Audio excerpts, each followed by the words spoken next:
So again, welcome, and a special welcome to Tom Pietsch. And the topic today is worship as the hermeneutical key in Cyril of Alexandria's De Adoratione. Tom. Thanks very much, Wendy, and welcome everyone. I think you can hear me okay. And I don't know what you can see. I presume it's the PowerPoint, and perhaps people, if you want to see people in the corner as well.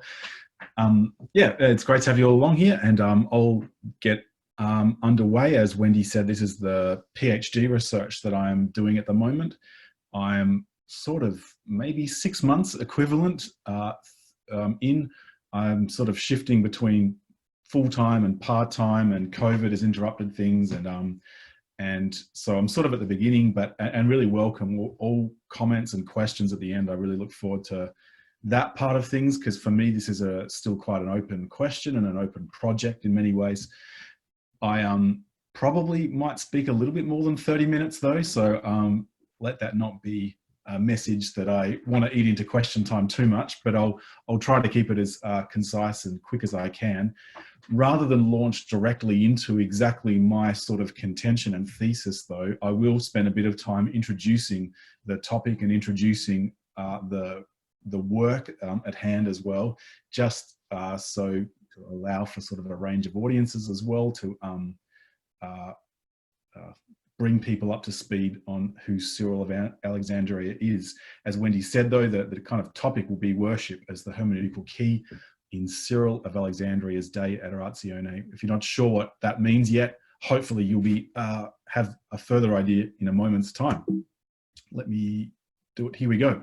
So this is what I'm going to go through, 3 sections to the talk. One, I'm just going to give you a brief introduction to Cyril of Alexandria, then look at the work in question, and then talk about worship as a hermeneutical key, and which is sort of the angle that I'm going to be taking on this particular work of Cyril of Alexandria. Here he is, brief introduction. Just a brief note, by the way, this is a picture of Cyril of Alexandria, a fresco. I've put myself down as the photo credit. I was told I had to put down photo credits because this is going to be recorded. This is at a monastery in Istanbul, the Kora Church, or Kora Monastery, that Chelsea and I visited back in 2011, it would have been. Just 2 weeks ago, it was reconverted into a mosque. Sometimes the Hagia Sophia has taken a lot of attention in the news as being also reconverted into a mosque only in the last weeks. But the government also made a decision about this Kora church. And so I don't know how accessible these frescoes are going to be going forward as well, and whether they've been covered up. But it was originally a church, it been a church for most of its life, but it was a mosque for a while, then back to a museum, and now back to a mosque as well. And it's a famous fresco with a famous fresco of the resurrection above it. I've got a bigger photo of that at the end, but that's not really what I'm here to talk about. So Cyril was the Bishop of Alexandria for those 32 years. This is a picture there too of Alexandria. It was one of the greatest cities in the ancient world, and including the role of Bishop of Alexandria was a hugely significant seat of ecclesial authority within the early church. They were sometimes styled, the bishops of Alexandria, as the 13th apostle and judge of the inhabited world. And so when Cyril became bishop, it was a significant posting and a significant, a key figure of the early church. He's really perhaps one of the, you can't really rank the early church fathers, but if you had to rank them, he's right up there. And I suppose you can rank them in terms of influence, and Cyril's influence was enormous. At the Council of Ephesus in 431, and he was the key challenger to Nestorianism. And the Council then of Chalcedon in 451, Cyril had died by then. He died in office in the year 444. But he was nevertheless, even in death, probably the main figure of the Council of Chalcedon. It was often asked on the council floor, what would Cyril say? Does this agree with what Cyril taught? Cyril was the benchmark for orthodoxy at the Council of Chalcedon. And those two councils, Ephesus and Chalcedon, are the outworkings of the earlier councils of Nicaea and Constantinople too. There's a thrust throughout all the councils, and Cyril is there at the exerting influence on the final two councils, and was often called then the seal of the fathers. He was seen as the church father who sort of systematized and brought to completion the goal of earlier councils and earlier theological works as well. Just as the Council of Chalcedon was in some ways the seal of the conciliar tradition, Cyril himself was the seal of the fathers. He's not so much a speculative writer as some other church fathers were, but almost more an authoritative biblical writer. And so his influence was large. I'm emphasizing how important he was for the early church, because in some ways his influence and his legacy has been mixed in more recent times. He's not as well known today, perhaps, as some other of the church fathers. I just wanted to mention briefly in the Lutheran Confessions, he is quoted a large amount, perhaps second to St. Augustine. Augustine is the church father quoted the most. Cyril, it depends sort of how you count it. Jerome's also quoted a decent amount, but often within the same paragraph. If you're going just by name references, I think Jerome comes in second place. But if you're going more counting by more how many separate times he's mentioned, Cyril takes the cake as the number 2 church father quoted in the Lutheran Confessions. But Edward Gibbon in the 19th century strongly criticized Cyril. He called Cyril the tyrant of Alexandria. And Edward Gibbon in some ways is responsible for a view of Cyril that has been quite negative in the last sort of 150 years. Gibbon made a large deal about the death of a female pagan philosopher called Hypatia, who was killed in Alexandria during Cyril's episcopacy. So while Cyril was Bishop of Alexandria, there are a lot of upheavals. Alexandria is quite a violent place. There is a large portion of Christians, a large portion of Jewish people, and a large portion of pagan believers. I don't know if it's roughly a third, and a third. It's something like that.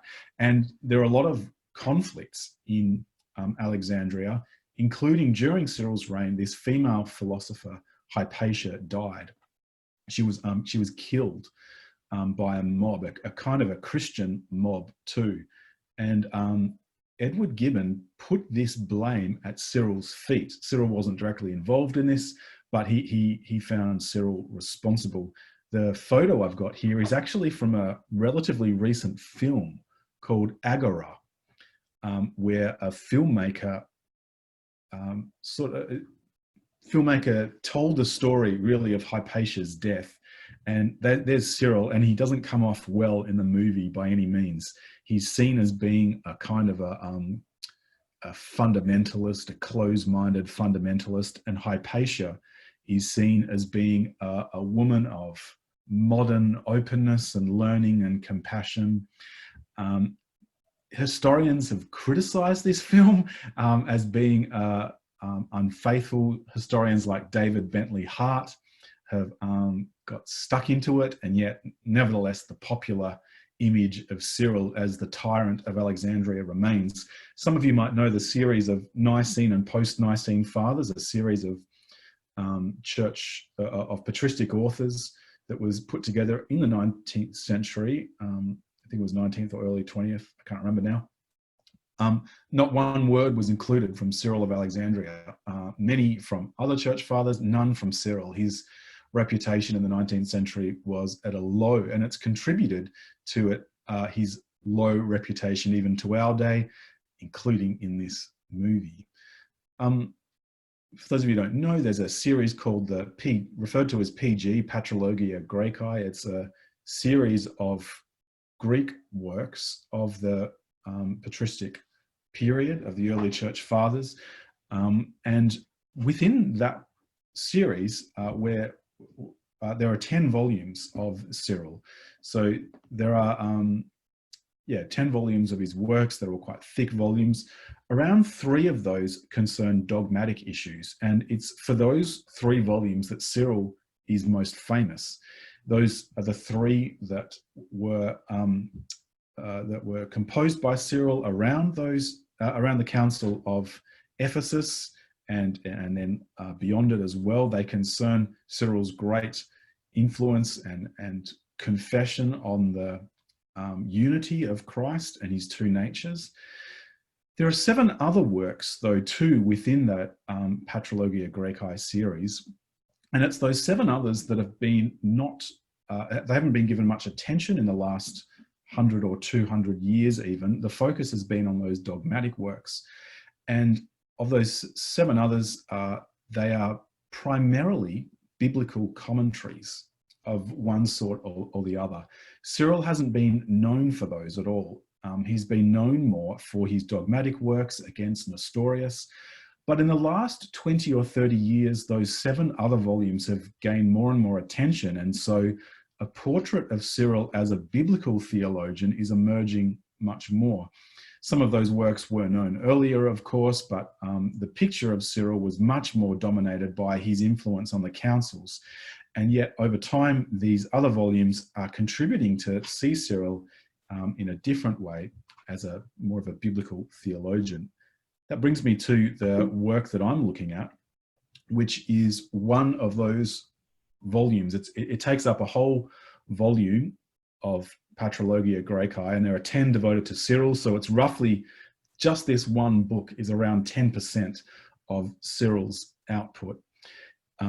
It's called, in English, usually translated as On Adoration and Worship in Spirit and Truth. I've given you there the Latin and the Greek. The work is written in Greek. It's known by its Latin title, usually, though, the first 2 words, De Adoratione, or De Adoratione et Cultu in Spiritu et Veritate. And there's the Greek, Perites en Eumeti kai aletheia proskuneseos kai latreas. It's a quote from John 4:24 that some of you may have picked up if you remember, when Jesus is with the woman, the Samaritan woman at the well, and he speaks about the day is coming when people will worship God in spirit and truth. Interestingly, though, Cyril adds a word in here as well, and I'll come back to that if I have time a bit later too. But this is the work that I'm looking at. It is, like I said, a volume of Cyril's. It is over 200,000 words, so it's a huge volume, not a small one. I think the New Testament clocks in at something like 130,000 words, so it's significantly longer than the New Testament. Perhaps for that reason, it's been little read. In fact, it's never been translated into English. There's not one book in English written on it as well, and only a couple of articles and a smattering of things that I'll take you through now, which in some ways is a huge gap in early church studies, given Cyril's influence and given the importance of this work within Cyril's output. It's had a surprisingly low level of attention, of course, until my attention, which is going to rescue it and bring it to a world stage, hopefully. So it's not Cyril's longest work, I was going to say briefly too, but it's close to his longest work. His longest work is a commentary on the Gospel of John, interestingly, recently translated by another Lutheran, one of my teachers in Concordia Seminary, St. Louis, David Maxwell. And so I learned a little bit about Cyril of Alexandria when I was there from David Maxwell too. There are 3 recent treatments of the work that I'm just going to go through briefly before I try and get more into the work itself. So there's one here by Dragas, who really presented just 3 of the chapters. There are 17 chapters in the work. He presented the 3 chapters concerning priesthood, just took a selection and really didn't analyze them, but presented them in a small, relatively obscure publication. So obscure that the next 2 people I'm going to mention don't mention Dragas. They don't quote him because it was a small Orthodox publication series in the east coast of USA that I got my hands on, but Schurig and Blackburn, the next two, didn't. Schurig wrote in German a PhD dissertation on the theology of the cross in Cyril, and focuses largely on this treatise at hand. That's the one published book on this treatise, you could say. But he takes just a theme and just sort of certain sections out of the whole treatise. Blackburn wrote a PhD thesis in English at Notre Dame in the States, again on a theme, the mystery of the synagogue, he called it. It was never published. And he even at one point acknowledges within the thesis that the kind of angle he's taking may not be the main angle that Cyril is concerned with. He just sort of is taking a little snapshot of a particular theme that he's interested in. For those reasons, there's no, as I mentioned, no monograph in English on this, no really definitive reading, indeed, on what even this whole book really is about. So a great little article was published in 2011 by Eliot, and it was just called "What Dei Adoratione is All About." And he says in that that the question of the overall theme of this work gets neglected by the literature, as scant as the literature is. And he wanted to move away, Eliot did, from calling it a commentary.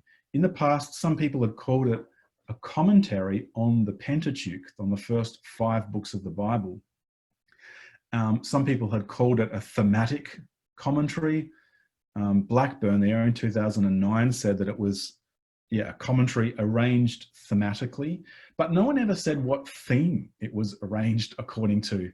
And it seems that if you're going to have a thematic commentary, that the theme kind of matters, because as we're going to see, Cyril darts all over the place. He doesn't follow any particular pattern. He doesn't work through the Pentateuch in any systematic ordering or anything like this. And Eliot was sort of one of the first to pick up on this and say that no one really has a handle on what this treatise is about.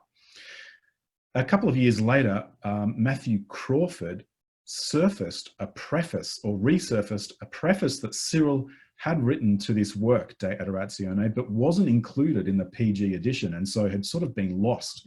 He found it in the Bodleian Library in Oxford, and he published it with a translation of his own as well, which drew attention further to Eliot's point, which is that no one has really looked at the whole treatise. They've either just looked at a couple of chapters like Dragas did, or they've sort of just cherry-picked a theme from the whole work and looked at whenever Cyril references that theme, rather than look at the work according to Cyril's terms himself. So speaking of Cyril's terms, this is what he says in that preface. He says, "I've arranged the whole body of the treatise into 17 books, and may your noble heart, most longed for brother, keep the sequence of the chapters in order, and maintain the distinction between the characters of the dialogue without any confusion." I just want to reference here that importance that Cyril himself says, keep the sequence of the chapters in order. It seems like Cyril may not have appreciated the way that his work has been treated in the last 20 years, where people have taken things that they want to explore out of the work and never actually looked at the sequence of the chapters in order as Cyril presents them. This is a key part of his own self-understanding of this work, De Adoratione. I should note, by the way, that the guy who resurfaced this preface is my PhD supervisor, Matthew Crawford. So this is one of the reasons why I've come to work with this treatise. And it's a short preface, but a really important one as well. Cyril talks he says some other things about this work, De Adoratione, on his own terms. He talks about that in another work, the Glaphyra, but I'm going to actually skip over it because I don't think I've got enough time. I won't bore you. I'll say one thing here. He says he wants to show how we're to understand the manner of worship in spirit and truth. He also mentions in that work, I will go back there. I said I wouldn't, but if you look down here, he talks about things that are necessary for moral guidance, or moral or ethical guidance. This is sort of one of the themes that Cyril himself brings out, both moral guidance and worship. And it's especially that dimension of worship, but connected to moral guidance, what I myself want to bring out in my reading of this treatise as being an interpretive or hermeneutical key to understanding the whole work.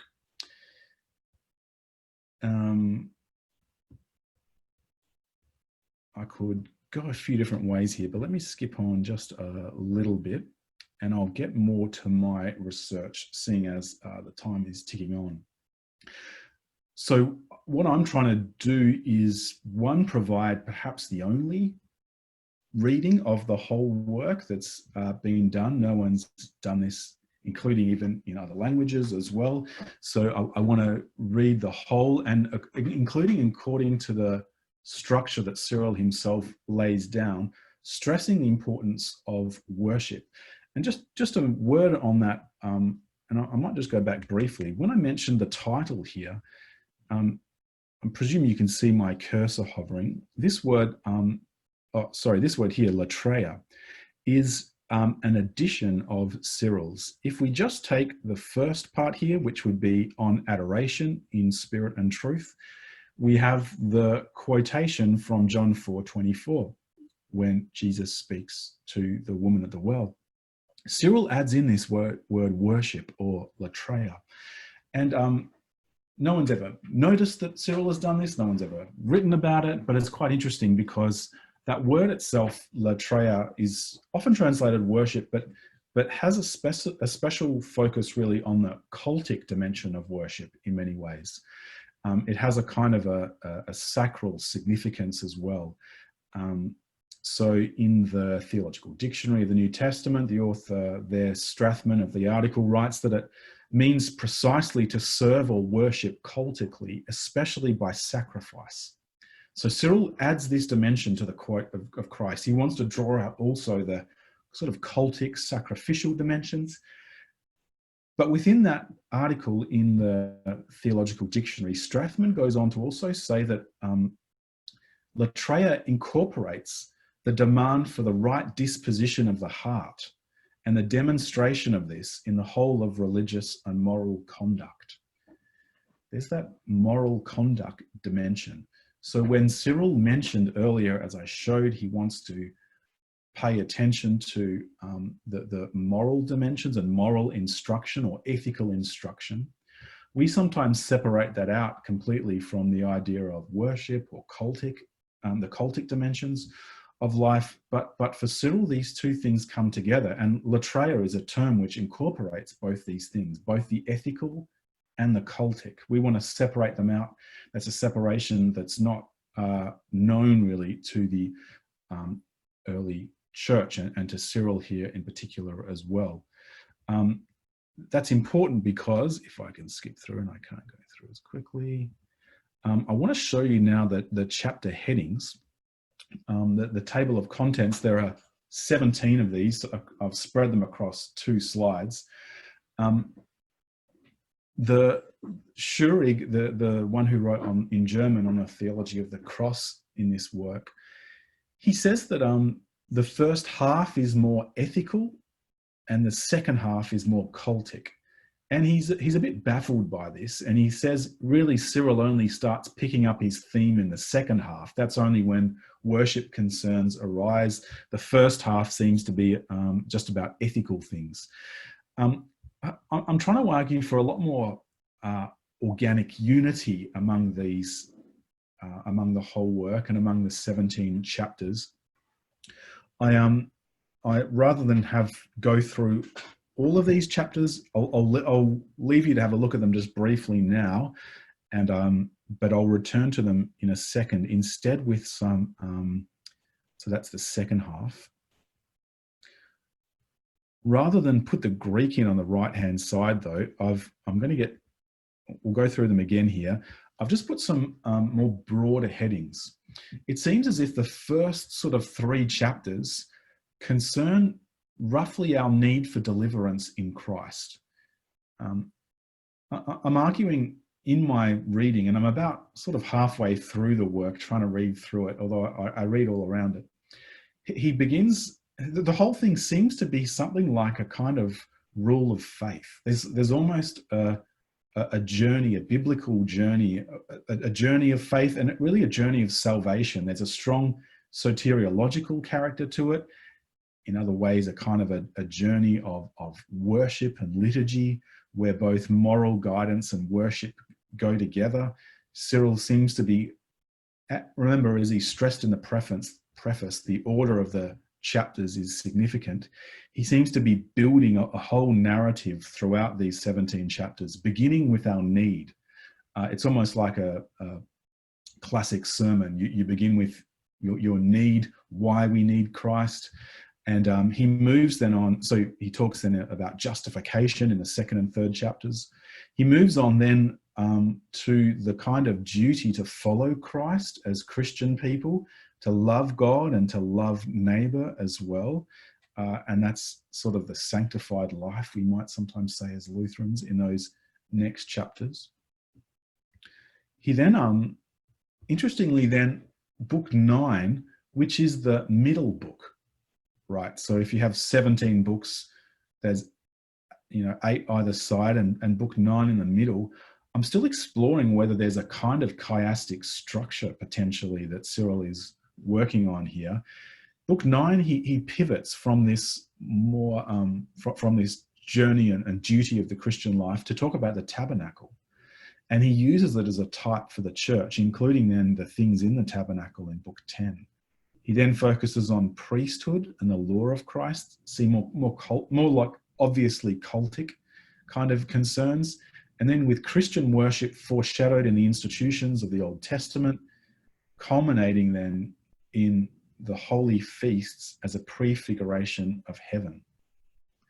You can see there's almost a kind of creedal structure, a rule, a regula that Cyril seems to be working with here, where both, while some of, like Schurig said, there's first is the moral, second is the cultic, perhaps the two are actually more intimately connected. And that's one of the things I'm sort of trying to explore and look at as I go through and read. So I'm on half an hour. What I'm going to do, this is my last slide. I want to just take you through an example of what I'm trying to do and how I'm reading this by look at chapter 1.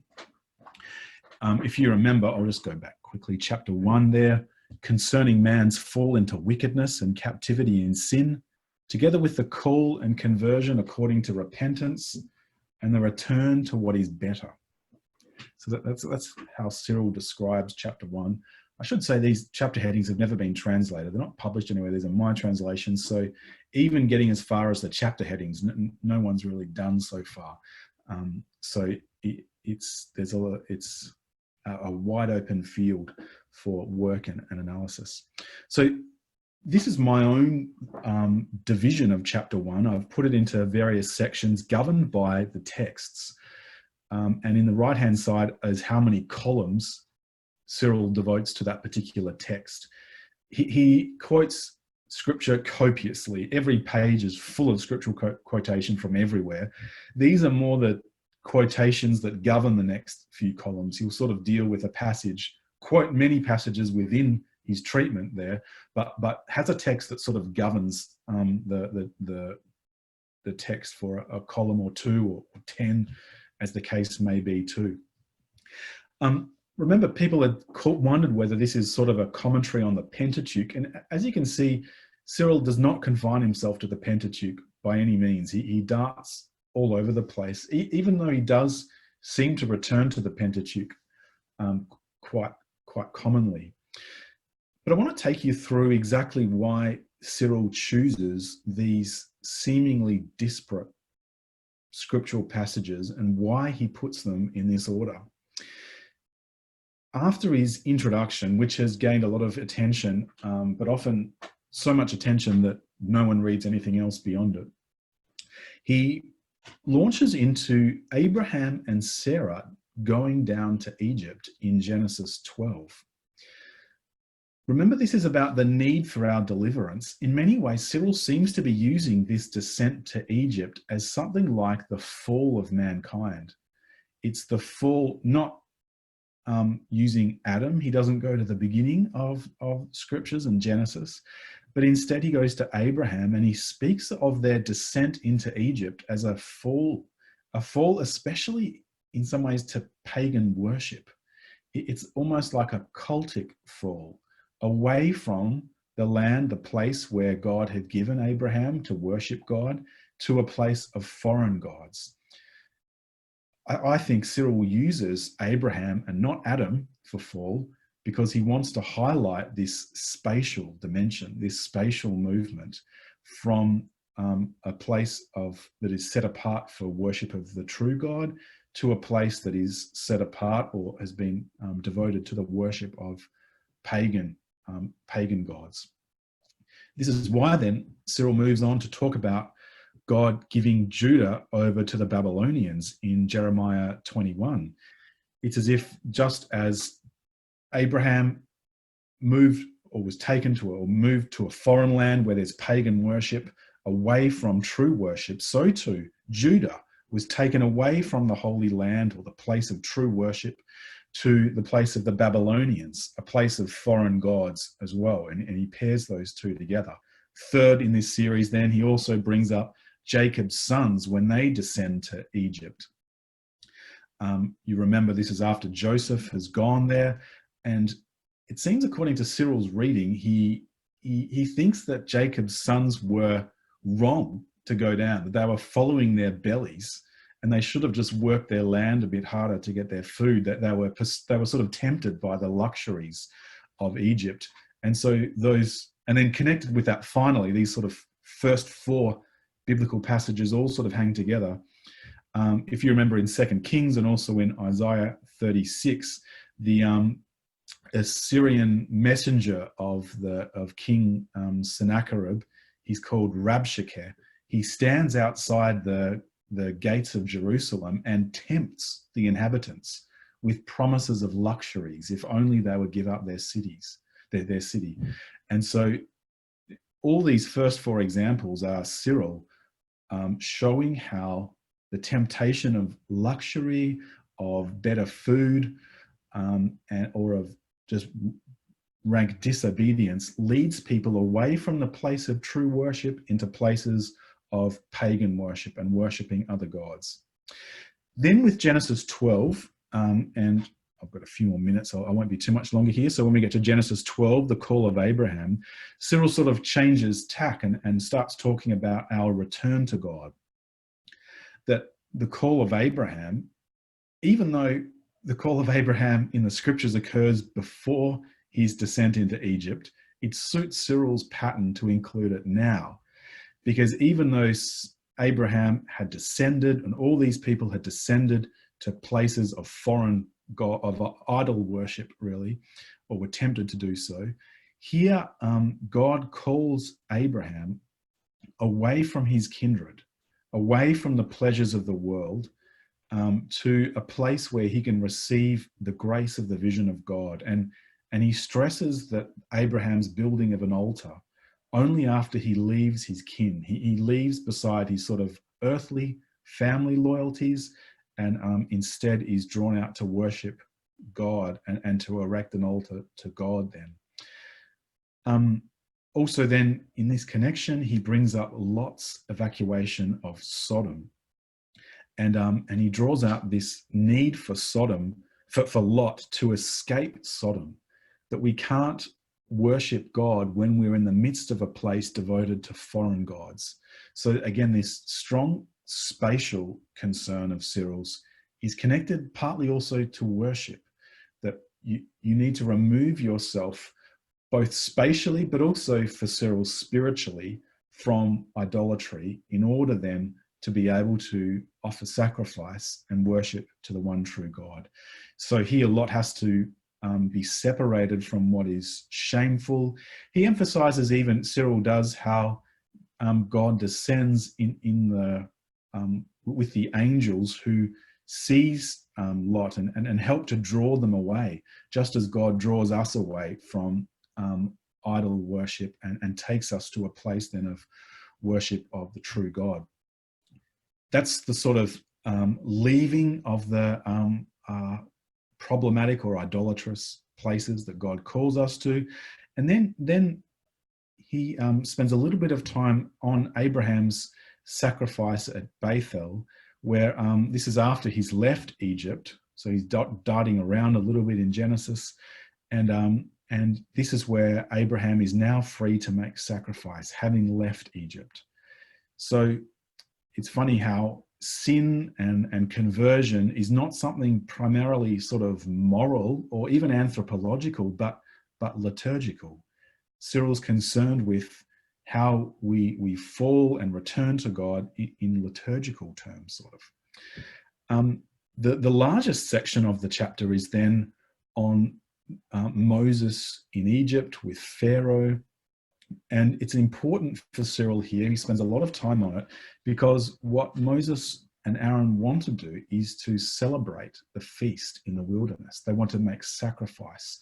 This is the whole thrust and purpose for Cyril, is again to leave the place of false gods and to draw near to God outside of Egypt, and to celebrate the feast, to sacrifice outside of Egypt.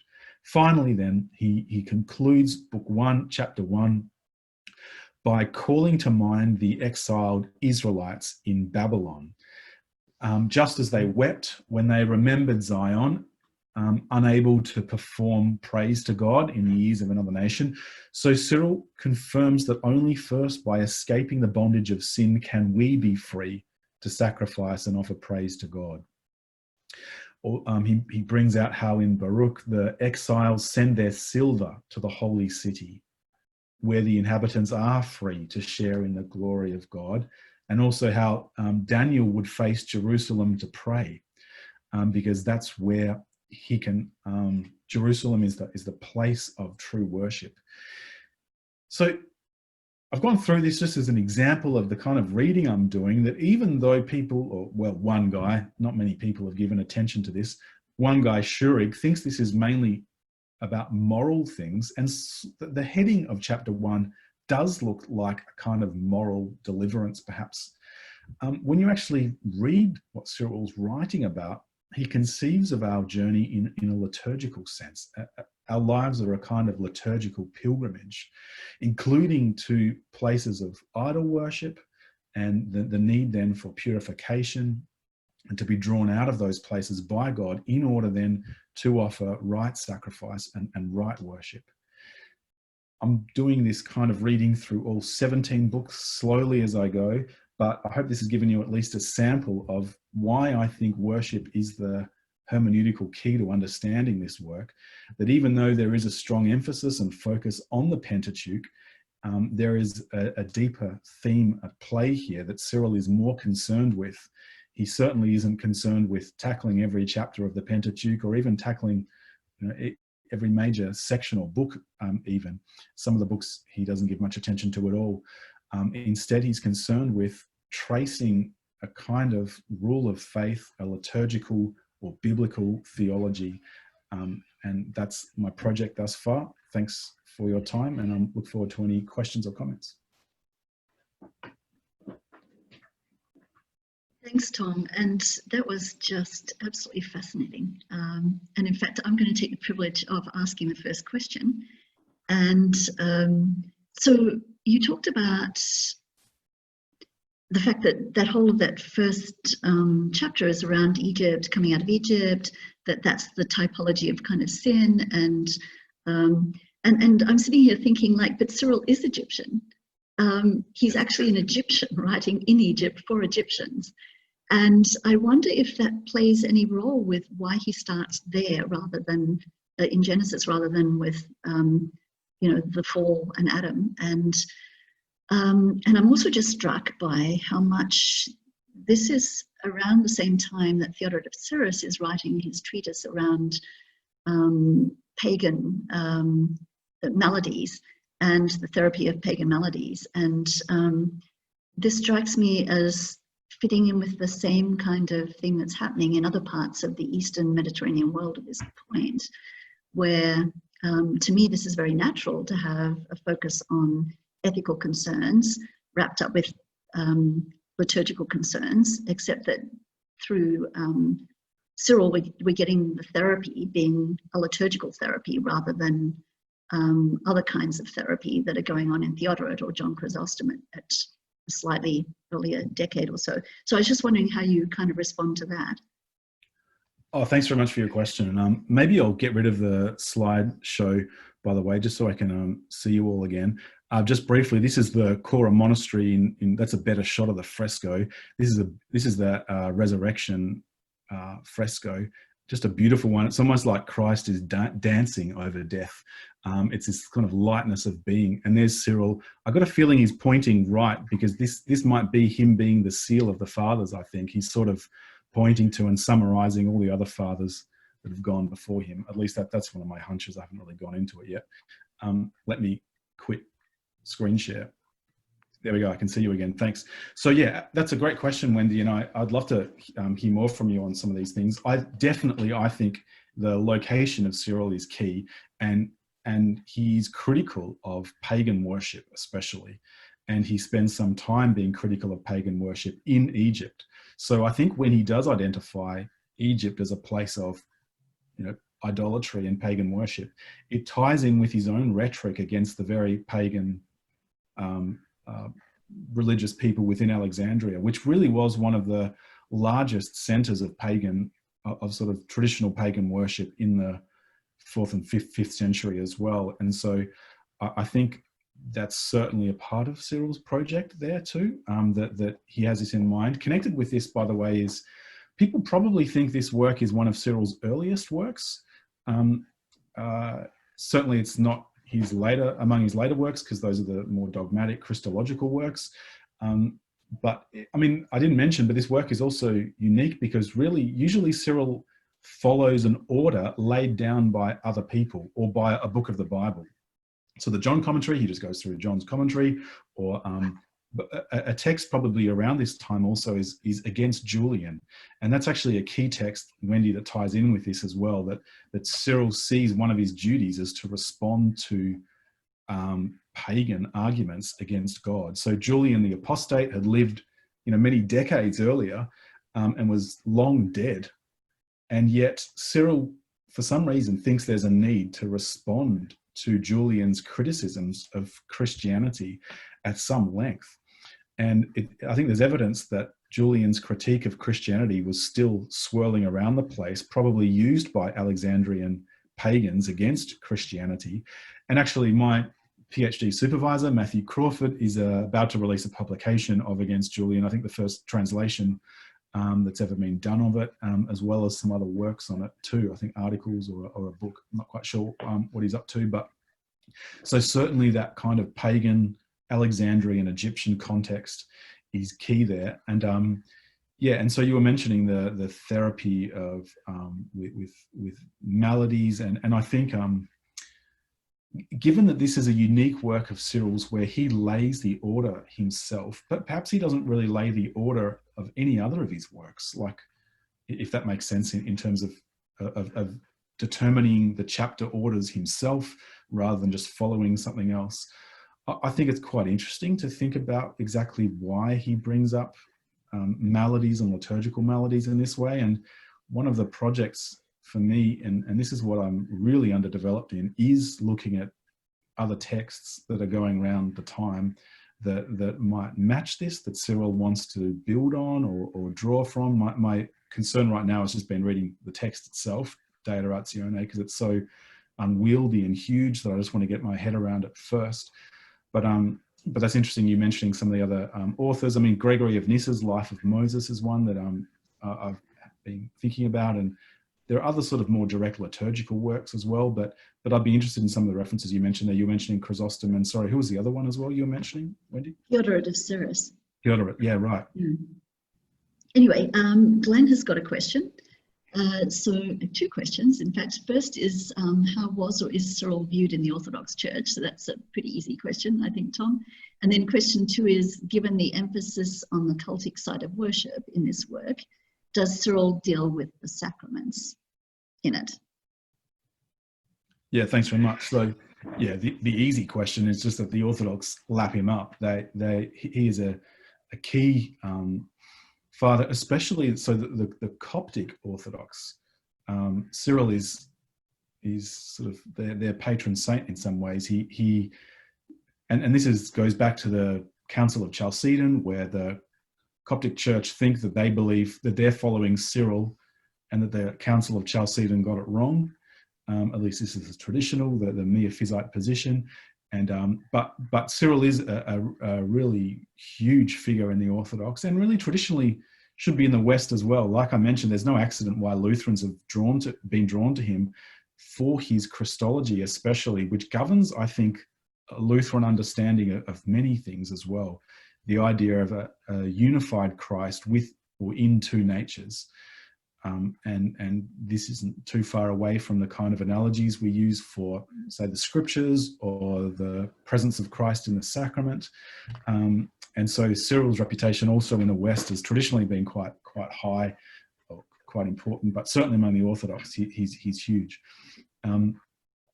So, and that comes to the sacramental dimension. And yeah, so he talks about the mysteries is usually how he refers to the sacraments in De Adoratione.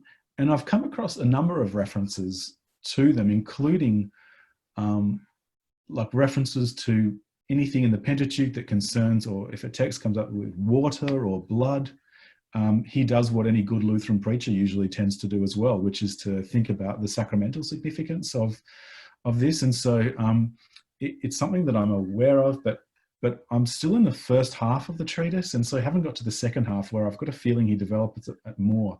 But certainly there are key points that I've read where he stressed the importance of God's action in the sacraments as being foundational to the Christian life too. And so I mean, that's one of my kind of, I mean, maybe like you too, Glenn, are just an interest of mine that I really want to make sure I paid due attention to. And there's certainly things there. I'm even interested in tracing whether there are echoes within the treatise of the sort of Egyptian Christian liturgy at the time as well. And I've got a feeling there are at times, but it's kind of hard to piece together exactly what the liturgy was in Alexandria at the time.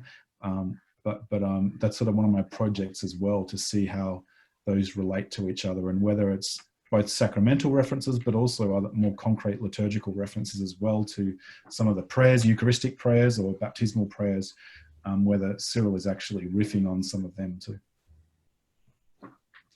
So Stephen Pietsch had a couple of questions. Stephen, do you want to put them directly? I just had a question there. Are there any baptismal or Eucharistic motifs or linguistic pointers? Yeah, so I mean, I haven't done the same, so I presented to you on chapter 1. I've done a decent amount on chapter 2, and there's some more, I think, liturgical and sacramental references there. I've done a rough translation up to chapter 8, but not enough to analyze. I mean, I'm hoping to find a huge amount as I go through, yeah. So I'm trying to think. There's a place where the blood and the water. So I've been translating in book 2 of these 17 chapters, and he spends a lot of time with Moses at the burning bush. And what's the he goes through all the miracles. One of them is at the end, it's I should look it up, but so at the burning bush, I believe God references the turning of the river from, no, he doesn't reference it there, John. Does he mention the water and the blood there at all in Exodus? Oh, well, Cyril brings it in. I can't remember exactly how he does, but he brings it in and goes straight to the sacramental importance of water and blood there too. I can look it up at some stage. I probably don't have time to do it live now, but I feel like those references are just going to grow and grow as he moves on in his text as well. So yeah, that's about all I can say at the time being. Did anyone else have any questions?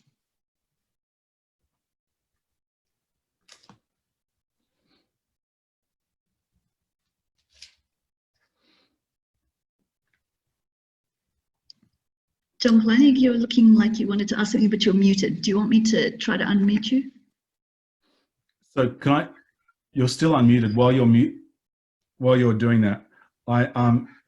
in Exodus 4, the Nile is mentioned and will turn to blood. So God says, if they'll not believe even these two signs or listen to your voice, you shall take some water from the Nile and pour it on the dry ground, and the water that you shall take from the Nile will become blood on the dry ground. And Cyril uses that to talk about both baptism and the Eucharist. He refers to them as the holy mysteries, which he talks about then as being connected then to the other two signs. I think are connected to the prophecy. And so he says if they don't believe the prophecy, that maybe they'll believe the baptism and Holy Communion. It's sort of like he connects the ministry of the word to the ministry of the sacraments in a really interesting way too. Sorry, thanks for that, John. Yes. Is there a concern to map participation in the divine service for the congregation in Alexandria from Egypt as the unclean land, the land of death typically, to heavenly Jerusalem? So what's interesting is that not just the spatial reference, but also the movement, the procession. And beginning with Egypt, which typically is the place of death, impurity, evil spirits, and so on, to the place of worship. And whether there is in that the idea or the typology of participation in the liturgy as a pilgrimage, a journey from not just from earth to heaven, but from unclean place, the place of death, to the place of eternal life. Yeah, thanks for that. And I'm too early on to answer that, but that's certainly a question that leaps out to me. Did you notice the last chapter of the Holy Work is the Holy Feasts is the prefiguration of heaven? And so I think you're right, not just the spatial, but the movement dimensions, which are already evident in chapter 1 and continue. I think that there's a movement throughout the whole work. And he does spiritualize that movement, perhaps. So he takes what's spatial in the Old Testament, and according to his spiritual reading, then he gives sort of a literal and a spiritual reading, as it's sometimes given. The spiritual reading is one more of a kind of a liturgical movement ourselves, and I think that's why I want to look at references to the liturgy within this. I think even if it's an early work, this could be perhaps even his first work as bishop. And I wonder, and so I too have wondered about whether this is concern to his worshippers, and so the question of audience is a key one as well, precisely who this is for, and if you look even through the whole 17 chapters, this could almost be a movement of the worshipper from Egypt, from their home, from the place of impurities even, to the church, and then participation within the church, where there's the priesthood in this kind of movement, both from earth to heaven and from the unclean place outside where you were at home to this place here, the church that you're now in. I mean, if that's the case, I think that would be a huge discovery if that was what Cyril was going on about, because I think it has all sorts of interesting ramifications too. And I'm too early on to say whether that's the case or not, but I think it's a fascinating question, and I hope to explore it more. Just on that, I remind you that feast, Chag, is pilgrim festival. Yes. You go on pilgrimage from where you live to the holy place. So even at I've only read the beginning of book 17, so I translated the title. I've just looked at it a bit, and he references the 3 great feasts in the Old Testament. Then that's the feast that he's talking about, which are all pilgrimages as well, in a way as well. So is that what you mean there, John? Yeah, no. In Exodus, Moses comes and says, "Let my people go, that they may hold not just sacrifice, but also hold a pilgrim festival. Go on a pilgrim journey to a festival, to a holy place with me. So Okay. that you'll find that in Exodus 5 to 12. Okay, thank you. I hadn't given attention to that, so I'll look it up. Thank you. So this is probably a good spot at which to conclude, and thank you everyone for participating, and Tom especially for that really fascinating paper on what is a severely neglected document. Tom is absolutely right, and that Cyril is a huge figure in the Eastern traditions, and one that has been severely neglected, and that we're moving towards rediscovering. And I think there'll be many more doctoral dissertations in the next decade or two on him. So yeah, thanks very much, Tom. And in the next year or so, I'm sure we'll be able to hear progress on what you've learned since where you're at right at this moment. So again, thank you very much, and thanks everyone for participating. Yes, thanks everyone, and thanks for your questions and comments, and any more, please get in touch too.